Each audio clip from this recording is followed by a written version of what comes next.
ನಮಸ್ಕಾರ, welcome to my channel Sonu special. ಇವತ್ತು ಮಕ್ಕಳಿಂದ ಹಿಡಿದು ದೊಡ್ಡವರವರೆಗೂ ಇಷ್ಟಪಡೋ ಅಂಥ ಕಡಲೆ ಮಿಠಾಯಿನ ಯಾವ ರೀತಿ ಮಾಡೋದು ಅಂತೇಳಿ ನೋಡ್ಕೊಳ್ಳೋಣ.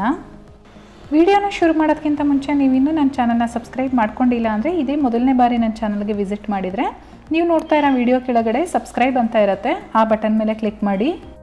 ಹಾಗೆ ನನ್ನ ಮುಂದಿನ ವಿಡಿಯೋ ನೋಟಿಫಿಕೇಷನ್ಗಾಗಿ ಪಕ್ಕದಲ್ಲೇ ಕಾಣಿಸೋ ಬೆಲ್ಲೈಕನ್ ಮೇಲೆ ಕೂಡ ಕ್ಲಿಕ್ ಮಾಡ್ಕೊಳ್ಳಿ. ಬನ್ನಿ ಇವಾಗ ಕಡಲೆ ಮಿಠಾಯಿನ ಯಾವ ರೀತಿ ಮಾಡೋದು ಅಂತೇಳಿ ನೋಡ್ಕೊಳ್ಳೋಣ. ಮೊದಲನೇದಾಗಿ ನಾನು ಸ್ಟವ್ ಮೇಲೆ ಒಂದು ಫ್ರೈಯಿಂಗ್ ಪ್ಯಾನ್ ಇಟ್ಕೊಂಡಿದ್ದೀನಿ. ಇದಕ್ಕೆ ನಾನು 1 ಕಪ್ಪು ಕಡಲೆಕಾಯಿ ಬೀಜನ ಹಾಕ್ಕೊಳ್ತಾ ಇದ್ದೀನಿ. ಇವಾಗ ಚೆನ್ನಾಗಿ ಇದು ಕೆಂಪಗಾಗಿ ಸಿಪ್ಪೆ ಎಲ್ಲ ಬಿಟ್ಕೋಬೇಕು, ಅಲ್ಲಿವರೆಗೂ ನಾವು ಫ್ರೈ ಮಾಡ್ಕೋಬೇಕಾಗತ್ತೆ. ಕಡಲೆ ಬೀಜನ ಚೆನ್ನಾಗಿ ಹುರ್ಕೊಂಡ್ರೆ ಚೆನ್ನಾಗಿ ಬರುತ್ತೆ ಟೇಸ್ಟು. ಮೀಡಿಯಮ್ ಫ್ಲೇಮಲ್ಲಿ ಇಟ್ಕೊಂಡು ಒಂದು 4 ರಿಂದ 5 ನಿಮಿಷ ಹುರ್ಕೊಂಡ್ರೆ ಸಾಕಾಗುತ್ತೆ. ಇವಾಗ ಗೊತ್ತಾಗ್ತಾ ಇದೆ ನಿಮಗೆ, ನೋಡಿ ಅಲ್ಲಿ ಸಿಪ್ಪೆ ಎಲ್ಲ ಬಿಟ್ಕೊಳ್ತಾ ಇದೆ, ಕಲರ್ ಕೂಡ ಚೇಂಜ್ ಆಗಿದೆ. ಇವಾಗ ಇದು ಆಗಿದೆ. ನಾನು ಸ್ಟವ್ ಆಫ್ ಮಾಡಿಕೊಂಡು ಇದನ್ನೊಂದು ಪ್ಲೇಟ್ಗೆ ಟ್ರಾನ್ಸ್ಫರ್ ಮಾಡ್ಕೊಳ್ತೀನಿ. ತಣ್ಣಗಾದ್ಮೇಲೆ ಸಿಪ್ಪೆ ಎಲ್ಲ ನೋಡಿ ಈ ರೀತಿಯಾಗಿ ನೀಟಾಗಿ ಬಿಡಿಸ್ಕೊಳತ್ತೆ. ಅದು ಇನ್ನೂ ಸ್ವಲ್ಪ ಬಿಸಿ ಇದೆ. ನೀಟಾಗಿ ಕಡಲೆಕಾಯಿ ಬೀಜ ಎಲ್ಲ ತಣ್ಣಗಾಗಿದ್ರೆ 2 ಕೈ ಯೂಸ್ ಮಾಡಿ ಸಿಪ್ಪೆನ ತೆಗಿಬೋದು. ನೋಡಿ ಈ ರೀತಿ ಮಾಡಿದ್ರೆ ನೀಟಾಗಿ ಸಿಪ್ಪೆ ಬಿಡಿಸ್ಕೊಳ್ಳುತ್ತೆ. ಹಾಗೆ ಅಲ್ಲೇ ಬೇಳೆನೂ ಕೂಡ ಆಗಿರುತ್ತೆ. ಅದು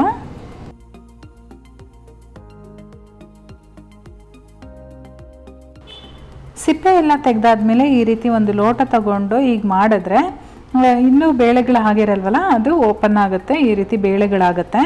ಈಗ ಮಾಡಿಬಿಟ್ಟು ನಾವು ಒಂದು ಸೈಡಲ್ಲಿ ಎತ್ತಿಟ್ಕೊಂಡಿರೋಣ. ಇವಾಗ ನಾನಿಲ್ಲಿ ಒಂದು ಬಟರ್ ಪೇಪರ್ನ ತೊಗೊಂಡಿದ್ದೀನಿ. ಅದಕ್ಕೆ ಒಂದು ಅರ್ಧ ಟೀ ಸ್ಪೂನಷ್ಟು ತುಪ್ಪನ ಈ ರೀತಿ ಸ್ಪ್ರೆಡ್ ಮಾಡ್ಕೊಳ್ತಾ ಇದ್ದೀನಿ.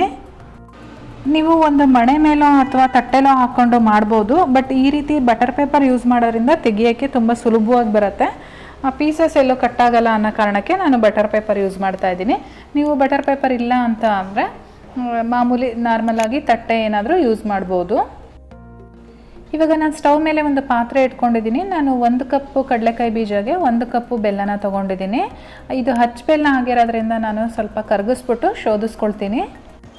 ಇದಕ್ಕೆ ಅರ್ಧ ಕಪ್ಪು ನೀರನ್ನು ಸೇರಿಸ್ಕೊಳ್ತಾ ಇದ್ದೀನಿ. ಈಗ ಬೆಲ್ಲನ ಚೆನ್ನಾಗಿ ಕರಗಿಸ್ಕೊಳ್ಳೋಣ. ಬೆಲ್ಲದಲ್ಲಿ ಏನಾದರೂ ಇಂಪ್ಯೂರಿಟೀಸ್ ಇದ್ದರೆ ಈ ರೀತಿ ಮಾಡ್ಕೋಬೇಕು. ಅಥವಾ ನೀವೇನಾದರೂ ಉಂಡೆ ಬೆಲ್ಲ ಈ ರೀತಿದೇನಾದರೂ ಯೂಸ್ ಮಾಡ್ತಾ ಇದ್ದೀರಾ ಅಂದರೆ ಶೋಧಿಸ್ಕೊಳ್ಳೋ ಅವಶ್ಯಕತೆ ಇಲ್ಲ, ಬೆಲ್ಲ ಚೆನ್ನಾಗಿರುತ್ತೆ. ನಾವು ಯಾವ ಪಾತ್ರೆಯಲ್ಲಿ ಚಿಕ್ಕಿನ ಮಾಡ್ತೀವೋ ಆ ಪಾತ್ರೆಗೆ ನಾನಿಲ್ಲಿ ಬೆಲ್ಲನ ಶೋಧಿಸ್ಕೊಳ್ತಾ ಇದ್ದೀನಿ. ಇವಾಗ ನಮಗೆ ಇದು ಕಡು ಪಾಕ ಬರಬೇಕು, ಅಲ್ಲಿವರೆಗೂ ನಾವು ಬೇಯಿಸ್ಕೊಳ್ಬೇಕಾಗತ್ತೆ. ಇದು ಕುದಿಯಕ್ಕೆ ಸ್ಟಾರ್ಟ್ ಮಾಡಿದ್ಮೇಲೆ ನಾನಿಲ್ಲಿ 1 ಟೀ ಸ್ಪೂನಷ್ಟು ತುಪ್ಪನ ಆ್ಯಡ್ ಮಾಡ್ಕೊಳ್ತಾ ಇದ್ದೀನಿ. ಪಾಕ ಬಂದಿದೆಯಾ ಅಂತ ಹೇಳಿ ನೀವು ಮಧ್ಯ ಮಧ್ಯದಲ್ಲಿ ಅವಾಗವಾಗ ಚೆಕ್ ಮಾಡ್ಕೊಳ್ತಾ ಇರಬೇಕು, ಇಲ್ಲಾಂದರೆ ತುಂಬ ಗಟ್ಟಿಯಾಗಿಬಿಡುತ್ತೆ. ಇವಾಗ ನೋಡಿ, ನಾನು ಒಂದು ನೀರೊಳಗಡೆ ಒಂದು ಅರ್ಧ ಟೀ ಸ್ಪೂನಷ್ಟು ಹಾಕ್ಕೊಳ್ತಾ ಇದ್ದೀನಿ ಪಾಕನ. ಇವಾಗ ಚೆಕ್ ಮಾಡೋಣ ಬಂದಿದೆಯಾ ಹೇಗೆ ಅಂತ ಹೇಳ್ಬಿಟ್ಟು. ನೋಡಿ ಚೆನ್ನಾಗಿ ಬಂದಿದೆ ಇವಾಗ ಪಾಕ. ನಮಗೆ ಇದು ಕಲ್ ಥರ ಆಗಬೇಕು. ನಮಗೆ ಹಿಂಗೆ ಹೊಡೆದ್ರೆ ಅದು ಸೌಂಡ್ ಬರಬೇಕು ಪ್ಲೇಟ್ ಮೇಲೆ, ಆ ರೀತಿ ಇದ್ದರೆ ಮಾತ್ರ ಪಾಕ ಚೆನ್ನಾಗಿ ಬಂದಿದೆ ಅಂತೇಳಿ. ಇವಾಗ ನಾವು 1 ಸೆಕೆಂಡು ವೇಸ್ಟ್ ಮಾಡ್ದಂಗೆ ಹುರಿದಿಟ್ಕೊಂಡಿರೋ ಅಂಥ ಕಡಲೆ ಬೀಜನ ಇದರೊಳಗಡೆ ಹಾಕ್ಕೊಂಡು ಚೆನ್ನಾಗಿ ಮಿಕ್ಸ್ ಮಾಡ್ಕೊಳ್ಳೋಣ ಈ ಬೆಲ್ಲದ ಪಾಕದೊಳಗಡೆ. ಈ ಟೈಮಲ್ಲಿ ಯಾವುದೇ ಕಾರಣಕ್ಕೂ ಸ್ಟವ್ ಸ್ವಿಚ್ ಆಫ್ ಮಾಡೋಕ್ಕೆ ಹೋಗಬೇಡಿ. ಈ ರೀತಿ ಚೆನ್ನಾಗಿ ಎಲ್ಲ ಮಿಕ್ಸ್ ಆದಮೇಲೆ ನಾವು ರೆಡಿ ಮಾಡಿ ಇಟ್ಕೊಂಡಿದ್ದೀವಲ್ಲ ಬಟರ್ ಪೇಪರು, ಇದ್ರ ಮೇಲೆ ಟ್ರಾನ್ಸ್ಫರ್ ಮಾಡ್ಕೊಳ್ಳೋಣ. ಯಾರಿಗೆಲ್ಲ HB ಲೆವೆಲ್ ಕಡಿಮೆ ಇರುತ್ತೆ ಅಂಥವ್ರಿಗೆ ತುಂಬಾ ಹೆಲ್ಪ್ ಆಗುತ್ತೆ ಈ ಚಿಕ್ಕಿ. ರಕ್ತಹೀನತೆ ಯಾರಿಗೆಲ್ಲ ಇರುತ್ತೆ ಅಂಥವರು ದಿನ ಒಂದೊಂದು ತಿಂತಾ ಬಂದರೆ ನಿಮಗೆ HB ಲೆವೆಲ್ಲು ಇಂಪ್ರೂವ್ ಆಗುತ್ತೆ. ಇದು ಇಲ್ಲಿ ನಾನು ಲಟ್ಟಣಿಗೆ ಕೂಡ ತುಪ್ಪನ ಸವರ್ಕೊಂಡಿದ್ದೀನಿ, ಅದರಿಂದ ಈ ರೀತಿ ಸ್ಪ್ರೆಡ್ ಮಾಡ್ಕೊಳ್ತಾ ಇದ್ದೀನಿ. ತುಂಬ ತೆಳುವಾಗೂ ಬೇಡ ಅಥವಾ ತುಂಬ ದಪ್ಪದಾಗೂ ಬೇಡ, ಮೀಡಿಯಮ್ ಸೈಜಲ್ಲಿ ಸ್ಪ್ರೆಡ್ ಮಾಡ್ಕೊಳ್ಳಿ. ನಮಗೆ ಯಾವ ಶೇಪಲ್ಲಿ ಬೇಕೋ ಆ ಶೇಪಲ್ಲಿ ಈ ರೀತಿ ಕೈಯಲ್ಲಿ ಶೇಪ್ ಮಾಡ್ಕೊಳ್ಬೋದು. ಬಿಸಿ ಇದ್ದಂಗೆ ನಾವು ಮಾರ್ಕ್ ಮಾಡಿ ಇಟ್ಕೊಳ್ಬೇಕು, ಇಲ್ಲಾಂದರೆ ಆಮೇಲೆ ಕಟ್ ಮಾಡೋಕ್ಕಾಗೋದಿಲ್ಲ. ಜಸ್ಟ್ ಈ ರೀತಿ ಮಾರ್ಕ್ ಮಾಡಿ ಇಟ್ಕೊಟ್ರೆ ಸಾಕು. ಮಾರ್ಕ್ ಎಲ್ಲ ಮಾಡಾದ್ಮೇಲೆ ಇದು ಚೆನ್ನಾಗಿ ತಣ್ಣಗಾಗೋವರೆಗೂ ಬಿಡಬೇಕು.